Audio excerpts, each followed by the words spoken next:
जम्मू कश्मीर कांग्रेस के सदर तारिक हमीद कुर्रा और वर्किंग सदर अमन भल्ला ने चुशोती इलाके में मुतासिरा खानदानों से मुलाकात की और बादल फटने के वाक़े में लोगों की मौत पर अपने गहरे दुख का इजहार किया। इस वाक़े में मरने वाले अफराद के खानदानों से ताज़ियत का इजहार किया।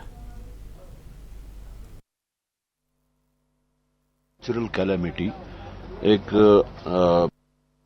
आफत है जो इंसान के हद इख्तियार से बाहर होती है। अलबत्ता ऐसी मौकों पे कुछ चीज़ें ऐसी खुल के सामने आ जाती हैं जो उससे सीख अगर हासिल की जाए तो आइंदा के वास्ते अगर ऐसी सिचुएशन हो तो बचा जा सकता है।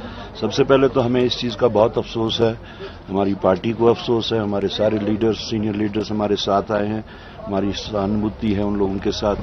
हम जहाँ भी कोई डिसीज था या कोई मिसिंग था उन सब से हम मिल के आए और उनको हमने अपनी तरफ से, अपनी पार्टी की तरफ से उनको